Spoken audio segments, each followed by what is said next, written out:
Gardevoir EX is one of the decks that you absolutely have to know about. It's arguably one of, if not the best deck in the format right now, and we're going to talk about why. Hey, Nick from 9card TCG, and today we're going to be looking at everything you need to know. I shouldn't say everything you need to know. We're going to be looking at Gardevoir EX, and we're going to be taking a dive into how popular it is, what some of the popular lists look like, and talk about why it's doing so well, what makes it really strong. We're going to be using data from both Trainer Hill and Limitless, two incredibly useful sites, so if you want to check them out, learn some more, links to those in the video description.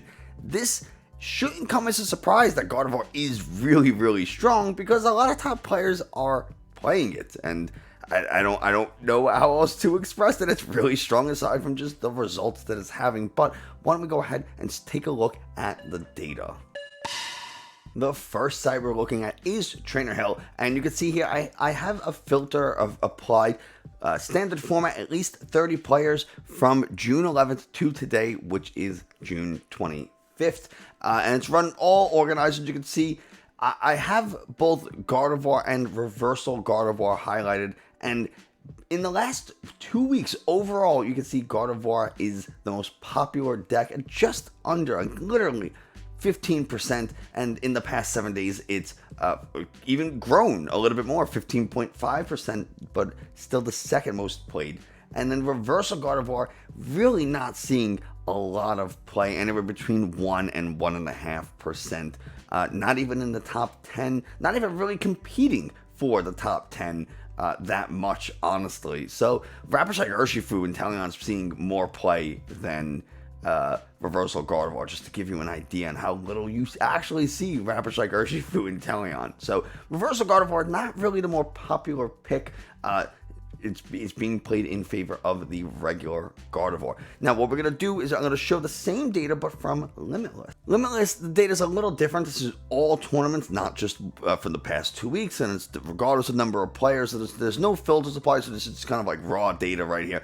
And you can see just about 15% Gardevoir, and it's the most played deck, which is honestly kind of what we saw in Trainer Hill, which is good, right? That means the meta is roughly 15% or so Gardevoir, plus or minus a percent or two. So good to see. We can see the win percent for Gardevoir, 47.5%.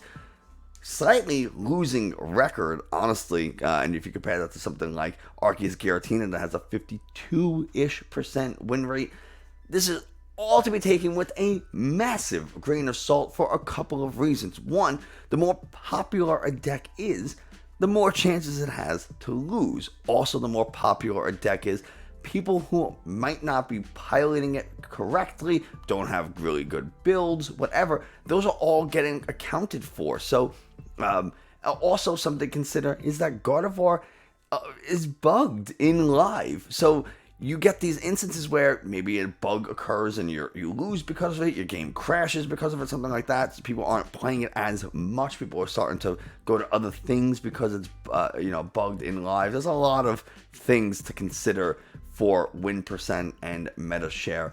A very quick note that I wanted to throw in, one of the reasons, I thought about this afterwards, one of the reasons the win percentage for Gardevoir might be lower is because of ties. Sometimes these kind of decks, especially when Lost Zone and Gardevoir, these very action heavy turns, very decks that take a lot of thought into each action, sequencing is very important.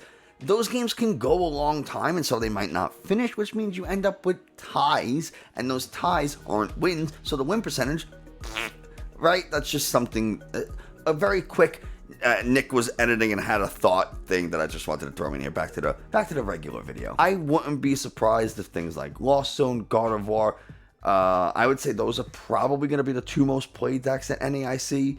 I don't know which one's going to be more, probably Lost Zone. I think more people will play Lost Zone, but Gardevoir is going to be second for sure, if not first. At least I think. But anyway, why don't we go ahead and take a look at what a Gardevoir deck looks like and talk about why it's so strong. So we're back over at Trainer Hill. We're kind of skipping back and forth here. And this is just a regular Gardevoir build that's been played in the past 2 weeks. These are ones that have finished, I think, top 16. These are top 16 placements, so it kind of explains why the list might look a little plain, I guess, but it doesn't need a ton. What you're starting to see more is a shift towards a 2-2 Gardevoir EX. People are still playing 4 Ralts, 4 Curlias. That's not a surprise. Zacian is really close between being 1 or 2 copies. We'd still have a lot of people playing Cresselia, and the Manaphy is a must, because I'll tell you, I went to locals today and I played against the Gardevoir list that did not have a Manaphy. I played Champao, and I just went turn 2 Moonlight Shark and knocked out their 2 Ralts and basically won the game on the spot. So you need to play the Manaphy. Mew, Greninja is such an important card for this deck because you get to discard those Psychic Energies so you can Psychic Embrace them later, and also draw a couple of cards, and you can draw some cards with Curlia, again discarding more energies should you choose. Just draw as much as you possibly can. It's really, really important. The Battle VIP Pass is great because you can use things like Greninja and the Mysterious Tail Mew to find Battle VIP Pass first turn, so you can go ahead and establish a really strong board, get a bunch of Ralts and Manaphy into play. Maybe you get a Zacian, then you go ahead, attach for turn, Roar the Sword, something like that. I don't know.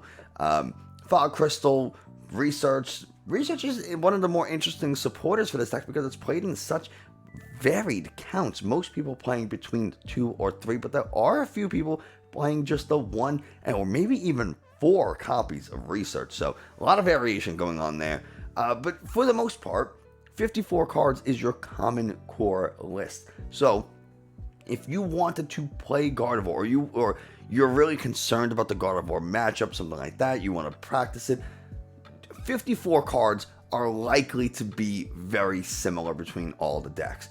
And then you have other common cards that you may see in these lists. You're probably going to see a Miriam or a Penny. You might see a Sky Seal Stone to deal with things like Mew and some of the V-Stars, Palkia and Lugia, Arceus V-Star specifically. Iono is something that people are playing, and when they play it in high quantities, at least according to this. Boss's Orders is another thing that you'll probably see. Super Rod, less common, obviously 26%. It's not that common. 1 in 4 people play it. It's not a bad way to get some Pokemon back into the deck without having to use your supporter as being a Miriam. So you can get Pokemon back into the deck to search out with Ultra Ball, Level Ball, Fog Crystal, whatever, but you don't have to use the supporter for the turn. So you can go ahead, play the Super Rod, and then Iono your opponent down to 2 still, or something like that. Sky Seal Stone, as you very briefly mentioned, is super important for dealing with Lugia and things like that, because that means you can now go ahead, use Sky Seal Stone, knock out a Lugia V-Star, get 3 prizes. Now you just have to deal with 1 Tyranitar V, and then an Archeops or the Radiant Serena or something else. This way you don't have to go through another big Pokemon V or V-Star. So using that Sky Seal Stone can be really cool to allow you to knock out a single prize Pokemon and then still stay on a even prize trade, which really good. Same thing with Mew. You go ahead, you just knock out a Mew VMAX, now you get 4 prizes, then you just boss KO a Genesect for a game and you're done. It can be that simple. And I'm going to show a deck list later that is really, really interesting, super surprising. But anyway, probably playing somewhere between 10 and 12 energies. That seems to be the common trend, 10 to 12. Most people opting for 11. Temple of Sinnoh, turn off those single strike energies so that the Tyranitars can't attack. Turn off the double turbo energy so Arceus has a little bit harder time. Those are really the, I guess, Jet energy is another thing you could turn off. You do turn off V-Guard energy, which is really nice, but that means your Zacian is going to be able to KO things just a little bit easier. Those are the couple of big uses for something like Temple of Sinnoh. But why is this deck so good? Why is it so strong? And the answer lies in Radiant, the Radiant Greninja, since I said Radiant. Radiant Greninja is a really good consistency piece and puts energies in the discard, but the answer is the Gardevoir. Not the Gardevoir EX, the Shining Arcana Gardevoir, because it is a really good single prize attacker that can deal massive damage while offering up one prize. That's what single prizer means. So you can hit for huge damage and just take a single, you give up a single prize. And you have the Gardevoir EX to be that big, beefy, okay, fine, maybe I don't do a ton of damage, 190, but you're probably not going to one-shot me in return because I have 310 health. Maybe, you go down to a little bit less than that, 270 or 290, because you might have to Psychic Embrace onto yourself or something like that. You also have Zacian as something that you could just slap down, accelerate a massive amount of energies to, and come out of nowhere and take a huge, huge KO. And then the Cresselia is really, really interesting as well. You can just, move all the damage counters. You can move up to 120 damage counters from your Pokemon. You do accomplish two things. One, you get to accelerate energy to all your Pokemon. They take 20 damage, because that's what Psychic Embrace does, right? Take an energy from your Psychic energy from your discard, put it onto one of your bench or Psychic Pokemon. They take 20 damage for each time you do that. Cresselia lets you take 2 damage counters from all of your Pokemon and put them onto your opponent's active. I think it's active. Anyway, you can accelerate energies for free and then move those damage counters from the Cresselia or all your Pokemon to your active, which means you effectively get to heal damage and neutralize the Psychic Embrace damage, which is kind of cool. But there's just some really cool combos with things like Penny, where you accelerate a bunch of energies to something. It gets damaged, you knock out something next turn, you just penny up the Zacian. You penny up a Greninja or the Manaphy, so your opponent can't Sableye, KO it, they can't Yoga Loop it, things like that. The penny, I think, is actually really important for Lost Zone matchups, for things that might want to utilize Yoga Loop or kind of crumble your board. You can go ahead and penny, heal it, and then bench it down again so that your opponent can't take advantage of the fact that you don't have it anymore. So, I think those are all really important things. I don't know how much Judge is still, Judge, surprisingly, still in there, 1 copy. I guess it's really good for the Lost Zone matchup, especially, because you can run things like Judge early game, because we have Kirlias and Radiant Greninjas to draw. And we didn't really address fully why this deck is so good in the end. We started to talk about it with the Gardevoir, rather, where we could just go ahead and Psychic I'm blanking. Shining Arcana. Look at the top 2 cards of your deck. If they're energies, they go into onto your Pokemon. If they're not energies, they just go in your hand. So that means you can draw 2 cards for free. Kirlia, discard a card, draw 2. Kirlia, discard a card, draw 2. You just drew 6 cards. Radiant Greninja, discarded energy, draw 2. You drew 8 cards. You haven't used their supporter yet. That's nutty. That's nutty. In fact, it's just so consistent, so strong. That, I mean, come on, it's ridiculous. Now, what we are going to do is we're going to go back over to Limitless and take a look at 2 very different lists, Gardevoir lists that have won tournaments very recently. So let's go ahead. This first list here was piloted by Kat Noaga. I definitely said that wrong. And they won the Full Heal Paldea #1 tournament. So congratulations to them. And this is such an interesting list, right? I'm going to actually try to make this a little bigger. So 1 second. This is I have not seen a Gardevoir deck like this. Now it runs the 4 Ralts, the 4 Curlies, and the 2/2 Gardevoirs that we talked about. It has the Cresselia, it has the Mew and the Greninja and the Manaphy. But now it has Drifloon. And even more notably, it has Drapion. It has Drapion. And that's a testament to how strong Mew is. This is you just knock out a Mew with a Zacian, and then you go ahead and say, okay, well actually this doesn't even run Zacian V. You go ahead and you knock out a Mew with something like the Drifloon, or you knock out a Mew with the Gardevoir, EX or the Shining Arcana, whatever, and then you come ahead and say, you know what? I don't want to have to do anything else. I'm just going to drop this Genesect and KO your second Mew and just win the game in 2-3 attacks, whatever. No big deal. Don't worry about it. So, crazy. But this has the 4 Ionos that we saw in the other common cards. It has the Penny that I think is absolutely critical. What it does have as well is the Bravery Charm. And why Bravery Charm is so important is for the Drifloon. Why don't we go ahead and talk about the Drifloon very, very quickly. It has Balloon Burst for 2 Psychic Energies, and it does 30 damage times the number of damage counters like that this Pokemon has. So it has 70 health, and then Bravery Charm gives you an extra 50 health to a basic Pokemon. So we go from 70 to 120. Now, if we get 10 damage counters on this thing, because we Psychic Embrace a bunch of energies, or Psychic Embrace 5 energies, we do 30 times 10, which is 300, on a single prize basic Pokemon that we just put down, say, okay, I'm going to accelerate 10 energies to this thing, and now I just got to KO pretty much anything in the game. That's so stupid. That means we just do a little bit of chip damage to a Mew VMAX. Just 10 damage. 10. That's all we gotta do. And then we say Balloon Burst, just KO, because we did 10 damage already. So Balloon Burst KO, and now we just come in with the Drapion and knock out the other Mew VMAX, and that's the game. 2 basic Pokemon that we had to put a bunch of energies onto. It's so stupid. I think it's really cool. I do think the Balloon Burst Drifloon is something that I think a lot of people were very excited for about Gardevoir when it was first shown, but we really haven't seen much of it. This is like one of the few decks that have the Drifloon that have done well or won a tournament, and so I do think it's kind of cool.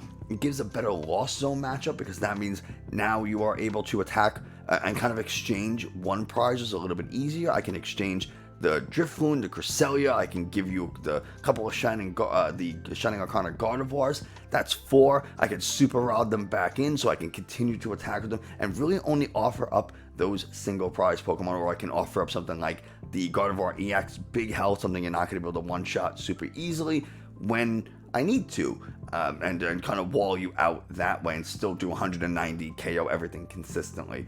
Really interesting list. It has a couple of collapsed stadiums. It also helps against Mew and Lost Zone. It also helps in the mirror match, which is important because Gardevoir decks obviously want to have a very strong bench. So those couple of collapsed stadiums can help in a lot of matchups. It can help in the Lugia matchup too if they overextend that bench really early, trying to like prepare against the Lugia getting KO'd, and they have to bench a Squawkabilly, and then they bench a secondary attacker, and they think, okay, well, I have 2 more bench spaces for Summoning Star next time to get those Archeops into play, and then you suddenly come in with a collapsed stadium. Now they only have the 1 space.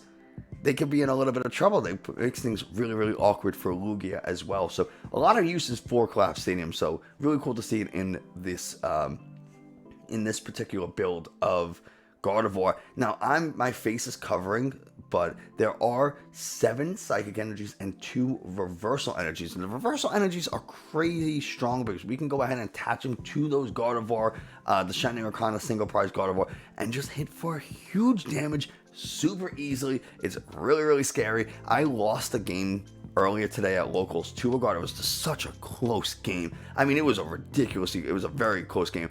We both made a couple of plays, misplays, I should say. But my opponent won simply because they were able to get the Reversal Energy attached to their Shining Arcana Gardevoir, and that gave them just literally the 10 damage they needed, or I guess the 20 damage they needed, because they did 300 and they needed to do 290. Gave them the 20 damage, that extra 1 energy, because it does 30 more, right? It gave them the extra energy they needed to KO my Tinglu, because I was about to win. It was such a good game. So very well played, Kyle. Anyway, that's this list.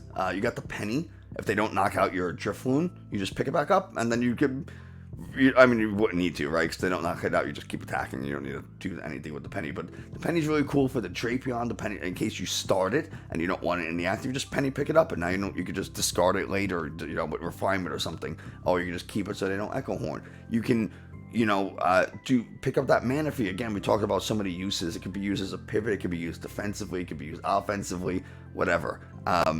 So that's this first list. Really cool, really interesting list. A little unique. There's definitely some expression in this deck of what this person wants to prioritize against. We'll talk about the matchups, and you'll see why the Drifloon and the Drapion might be kind of useful. But let's take a look at a second deck list. This list was piloted by Soda Kasai. Again, I apologize for pronouncing that incorrectly. And they won the late night number 109 on PTCG Live. So congratulations to Soda. Now, the thing about this is a little bit more of a conventional Gardevoir deck. When you think about Gardevoir, this is what you would expect. But there's a couple of interesting choices in here. At least one interesting choice that really should stick out immediately. And that's they have what is that, Mirage Step? Yeah, the Mirage Step Cresselia. Now this Mirage Step Cresselia, for a single Psychic Energy, lets you go ahead and get up to 3 other Cresselias and put them directly onto your bench, which is really, really cool, which means you can make the most of a bad start, right? You can't find all those Ralts that you might need to evolve into Cresselias later. That's okay. You get your 1 Ralt, and then if you can evolve into the Mirage Step Cresselia, which we can easily find with level balls and ultra ball, things like that, then we can go ahead and just attach an energy and Mirage Step, and we get 3 Refinement Cresselias, and fine, they might knock out the Mirage Step Cresselia, but at that point, it served its purpose. They're also running a 2-2 Gardevoir line, the Gardevoir EX and Shining Arcana Gardevoir. This one does have 4 Ralts as well, Manaphy, Cresselia, the Greninja, and the Mew, and this time there is no Drifloon, there's no Drapion. This is just a very standard Gardevoir list: 4 Ionos, 2 Research, a 2 Boss, the Worker to get rid of, a Stadium that we might not want in play. And this might be our own Stadium, right? Maybe we just want to get rid of a collapsed Stadium that we have in play. Maybe we just want to get rid of a Path to the Peak, something like that. So we can go ahead, Worker, get rid of a Stadium, draw a few extra cards. We talked about a lot of the other standard cards in this list already. Assuming in Heavy Ball to go ahead and find that Manaphy, because it is so important. I can't stress it enough how important that Manaphy is for Lost Zone matchups, for Chien-Pao matchups, like anything that has the opportunity to use the Greninja as an attacker. You need Manaphy. Do you need to put Manaphy down and play when you're playing against Lugia? No, you don't. Why? Because they're not gonna attack your bench. But Rapid Strike Urshifu might, although if they put the Urshifu into play, you could just knock it out pretty easily because it's weak to Psychic. But you get my point, right? And then this also has 11 Psychic Energies and 1 Reversal Energy. So a little higher on the Psychic Energies than the previous list, and then just the 1 Reversal Energy for that Gardevoir, the Shining Arcana Gardevoir. It's the only thing in this deck that we can attach the Reversal Energy to and get the full effect. We can attach it to anything, it'll still be a colorless energy. But if we want to turn it into 3 Psychic Energies, the only Pokemon that we can do that with is the Gardevoir, the Shining Arcana Gardevoir. So something to keep in mind. They're both really good lists. This one has the Auto Zones to help you, 2 Auto Zones instead of a higher collapse Stadium to help you find those Ralts early game, find the Manaphy early game, rating. I don't think you can get Rating Greninja, but maybe the Mysterious Tail Mew to help you find the Battle VIP Pass. Whatever it is we're trying to do, it gives us a little bit of options and flexibility to build a stronger board. So the last thing we got to talk about is the metagame matchups, and again, this is super grain of salt territory, just because you don't know who's playing these decks. You don't know, are they playing, are they just throwing, are they not good? I don't like to say that, but there are skill levels, right? Maybe they don't have good lists, whatever the situation is. These are just very basic guidelines to give you an idea of how the general population is handling different decks. So we'll take a look at Gardevoir first. For me, anything between like 47, 48 to like 52, 53% win rate is pretty neutral. And we have pretty neutral matchups most of the way. Arceus Giratina, Chien-Pao, Fusion Mew, obviously the Mirror. And then we start getting into something like Giratina Lost Zone, which isn't that popular as far as I remember. We start to get into, we're a little unfavored. We're unfavored into Lost Zone. And there's a lot of games played, 411 games. So you kind of have an idea that, even this, 225, there's a lot of games played between these decks. So, like, there may be something to the matchup data, but still, your results may vary. We are favored into Lugia, so that's kind of cool. Slightly favored, still pretty neutral, but really favored into Mew Genesect. We struggle against Reversal Gardevoir. We didn't really talk about Reversal Gardevoir. It's not common enough for me to really care, but Mewtwo V Union's kind of a pain in the ass, so that's really that deal. Single Strike Lugia, I don't really know the difference between Lugia Archeops and Single Strike Lugia. I think they just finally separated it out in Trainer Hell, which is why, you're seeing 40 games played versus 209. even though this is probably a lot of single strike Lugia. I'm sure there's some like colorless Lugia in there, but it's probably mostly single strike. And then now they're finally separating them out. And you're really favored the Tinglu. Why are you favored the Tinglu? Because you resist fighting as Gardevoir EX, which is kind of annoying. But I will say I played against Gardevoir today with Tinglu, and if I didn't make a mistake or two, or if I didn't, both of my Koraidons weren't prized, I probably would have won that game. So don't just because it's 64% win rate does not mean you're guaranteed to win.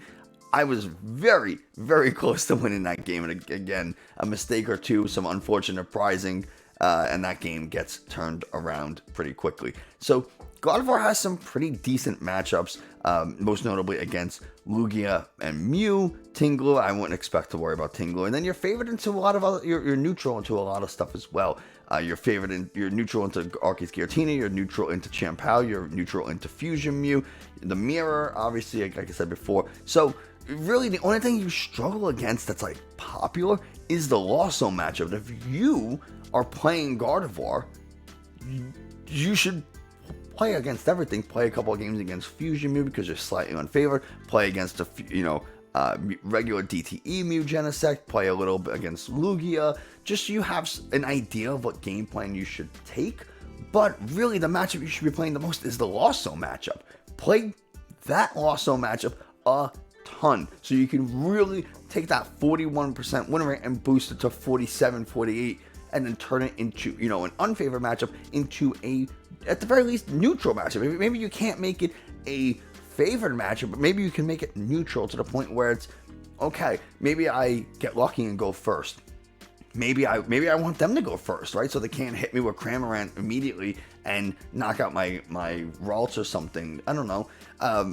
It comes down to coin flip or who sets up better, faster, something like that. So really, this is the matchup I would focus on the most. It's also the most popular deck in the format, so you're statistically more likely to see it than other decks, though you could go ahead and hit a Tinglu for all I know. You could play 3 Tinglus if you go to NAIC for all I know. That's just how it works sometimes, but statistically speaking, Lawson is the most popular matchup. But yeah, there we go. That's the matchup rates for Gardevoir. It's pretty decent. Again, just the one unfavored matchup, the one real unfavored matchup. Everything else you're positive or neutral at, which is a really good thing. If you only have to worry about one deck being something like to struggle against, that's a testament to how powerful a deck is. But there you go. There's our deep dive into Gardevoir, talking about some popular deck lists that did really well, some matchup data that's placed in the meta, all the kind of things you need to know about Gardevoir. Thanks so much. I hope you enjoyed, found this informative. If you did, like, subscribe, comment, like I said, I told you this is a good channel. Other people should watch it. But let me know what you want to see next. Let me know what you thought of this video, and I'll see you next time. I want to give a special shout out to the YouTube members Black Wins, Mike the Highest, Fernando Ortiz, Chin Pokemon, and Eric N. Thank you all so much for your support. It really means a lot to me. And if you want to become a channel member, you can go ahead and click the channel member button somewhere at the bottom of the page. I'm not really sure. I haven't done it myself.